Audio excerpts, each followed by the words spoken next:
Ito mga tropa kids, pangatlo na to. Tapusin natin to nang makapanahina ako. Imagine mo, 1 point, kay Kalinga Prab lang, 3.3 million. Ha? Ang nanonood sa kanya, wala pang 1 milyon. Ngayon. Di ba? Pagbasihan mo yan. Eh ako 94 lang, kung may manood man sa akin 3,000, malaki na yan. Di ba? Eh kung ikaw naliliitan pa, eh good luck na lang sa channel mo na ang laki ng viewers mo. No?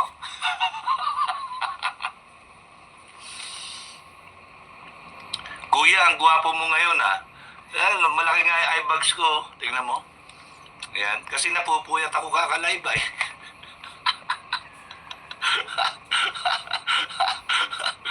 Ayan.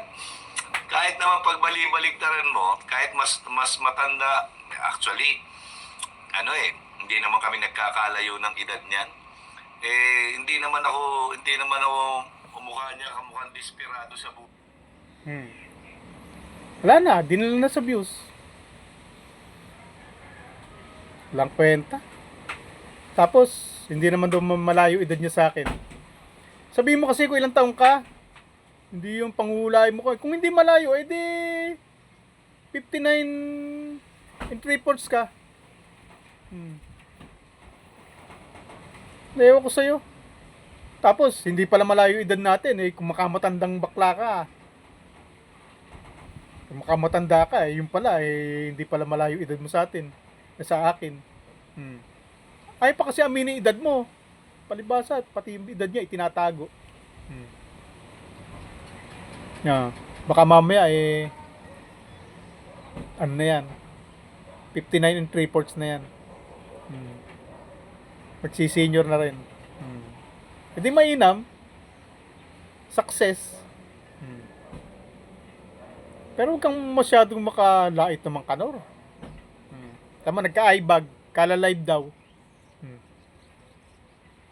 Siguro, bago siya umarap sa camera, nag-iisip muna ng napakatagal. Ilang oras ka lang ba nagla-live? 2, 3? Napupuyat ka niyan? Nagkaka-eyebag ka pa niyan? Nakakanor. Eh, pagmamalaki mo, tapos pinagpuyatan mo pa yung ano na yan ha. Matalino. Pinagpuyatan pa yung live niya. Wala naman sinabing maganda. Ang dami ko na itinira yung tungkol kay Roda, tungkol kay Pikwa sa mga bangayan. Walang sinasagot. Nagbabangayan yung mga tropa niya. Si Kunyang, si Roda, si Pikwa. Diba? Pinagsabong ko sa live ko. Sabi ko, ano gagawin natin dyan? Ano gagawin mo dyan, Kanor? Yung mga tropa kits mo, sagutin mo yung pinagbabanatan yan kung alin ba dyan totoo. Si Kunyang ba? Yung akusasyon niya kay Pikwa. Tapos si Pikwa, yung akusasyon kay Kunyang tsaka kay Roda. Hindi niya masagot.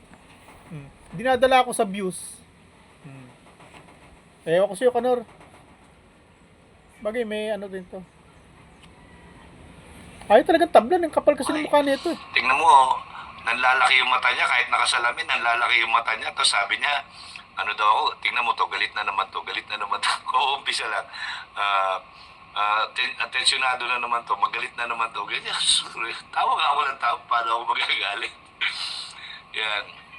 Kombawa, Ma'am Luisa Margu. Yan, kombawa, damorigato. Ayun na. Wala na, babati lang ang babati yan. Pangatlo ko na to. Pero siya, walang nabanggit, no? Walang issue, no? Turo sa laki ng mata. Eh, syempre, kapag pag nagsasalta ang tao, may pagkakataon na iba-iba ang reaction, yun lang napupunan niya sa akin. Diba? Ang babaw. Walang maiba to sa akin. Patayin natin to. Magkwento na yan. Patapos na ako eh. Alam nga namang silang pakinggan natin ng pakinggan. Eh, pangatlo ko na to. Maya magtatrabaho na ako. Patayin natin. Kwenta. Nanahimik ka na, Kanor. Wala ka naman sasabihin maganda. Biruin mo, may hindi niya na ipagtanggol yung ano, yung tropa kiss niya. May hindi niya na ano, na hindi niya na ano. Kita mo yung ano ko, yung reaksyon ko. Ang pinuna niya. Pero yung mga sinabi ko at saka yung mga narinig niya sa video, oh, na 'di ba ilang beses ko pinarinig yon tungkol kay Roda, na tungkol sa pagnanakaw niya kay ano, pangungupit niya kay ano na ang nagsasabi niyan, Kanor, si ano ha, si Pico ha. Wala akong binibitewang salta diyan na magnanakaw yan ha, na nangungupit yan ha. Hmm? Pati si Kunyang wala rin ako akusasyon diyan ha. Hmm? Kayong silang nag-aakusahan ng nag-aakusahan eh. Oh, tapos tinatanong kita ano gagawin mo ngayon sa pinagagawa ng mga kasama mo na sila nagsisiraan. Hmm. Hindi mo na sinagot. Ang sinagot mo lang reaksyon ng mukha ko, yung mata ko. Yung tungkol sa saging. Tungkol sa views. Oh. 'Di ba? May pinagtatakpan yung mga kasama. Hindi mo lang sinagot na, oh, hindi.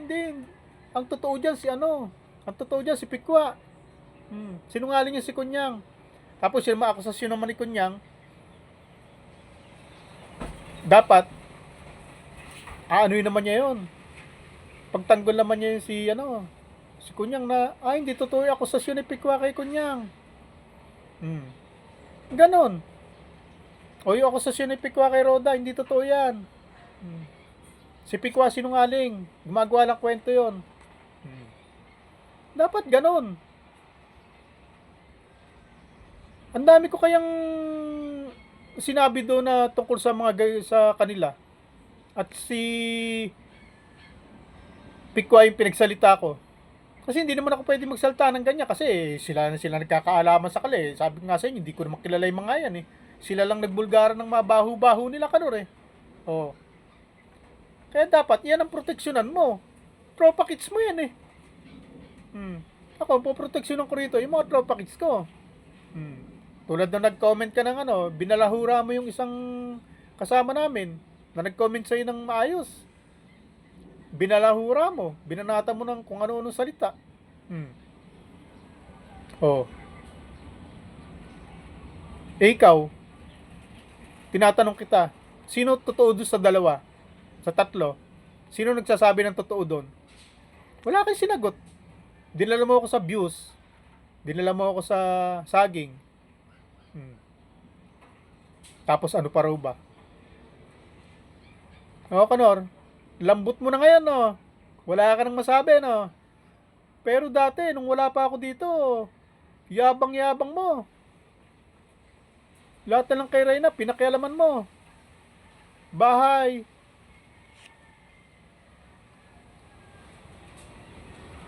Lupa na nasa bundok. Galing-galing mo, tapang-tapang mo. O ngayon, ano, wala ka na may topic. Ano, ba't hindi mo ako masagot? Ano, Kanor? Sino sa mga tropa kids mo nagsasabi ng totoo? Ha? Yabang mo ha? Pagtanggol mo yan. Tropa kids mo yan eh. Tapos sabi mo, may pinakikipaglabang kayo. Yung mismong tropa kids mo, hindi mo maipagtanggol. Pagtanggol mo yan. Pagtanggol mo kay Pikwa. Tapos si Pikwa, pagtanggol mo kay Kunyang. Si Roda, pagtanggol mo kay Pikwa. Diba? Bakit? Ano pinaglalaban nyo? Tapos sino yung hinide mo? Nabastos ka mo? Kita mo, may nag-hide sa'yo ha.